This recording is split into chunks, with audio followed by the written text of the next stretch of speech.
Bonjour chers auditeurs de l'ODJ Média, notre internaute invité, Rachid Boufous, partage son avis et sa réflexion dans un article qu'il a intitulé « L'ange marocain de l'Olympe », qu'on écoutera ensemble dans ce podcast.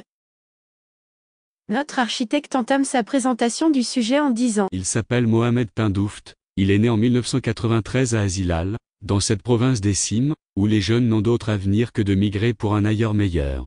Mohamed s'adonne au seul sport pour lequel on n'a pas besoin d'investir énormément quand on est jeune au Maroc, courir. Alors Mohamed court, seul, sans beaucoup de moyens.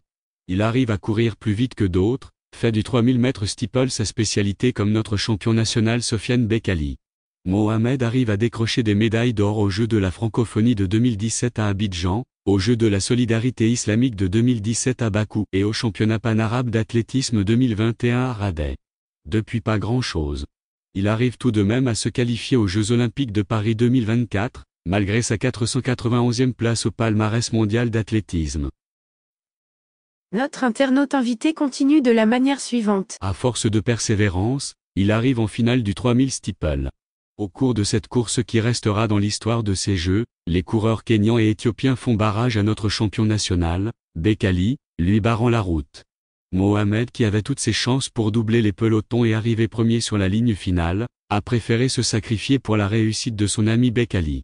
Par un sprint intelligent, il va mettre en déroute le complot kénino-éthiopien, qui, déstabilisé par la détermination de Mohamed, va laisser Bekkali s'échapper vers une victoire magnifique et la médaille d'or. Mohamed a sacrifié la médaille d'or olympique et les 200 000 € de récompense, pour que Bekkali réussisse à sa place et hisse très haut le drapeau marocain, après que tous les athlètes marocains, hormis les joueurs de football, n'aient ramené aucune médaille.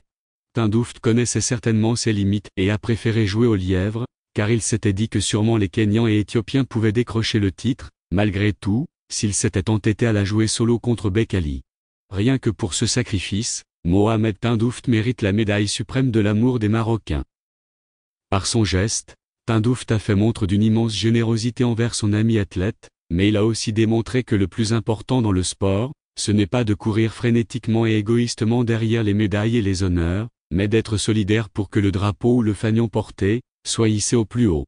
C'est cela le sport que nous aimons, quand l'égoïsme fait place à la solidarité et à la victoire commune de l'équipe nationale. L'équipe marocaine olympique de football était sur le même mood durant ce tournoi qui a fait d'elle la première équipe africaine et arabe à arriver en demi-finale, récoltant la 3e place et la médaille de bronze après avoir atomisé l'Égypte par un score inoubliable de 6-0.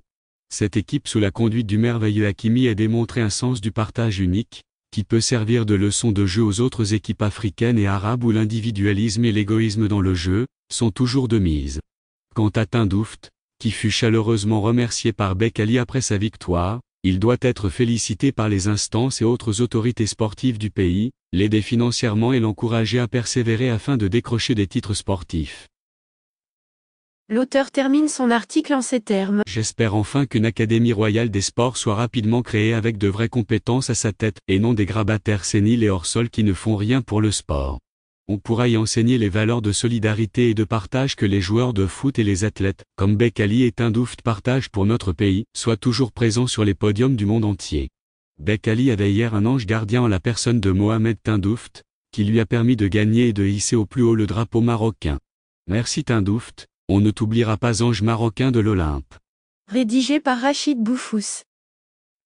C'est tout pour aujourd'hui sur R212. On se dit au prochain podcast de nos internautes invités, restez à l'écoute pour plus d'actualités. Et merci de nous avoir écoutés, à très bientôt.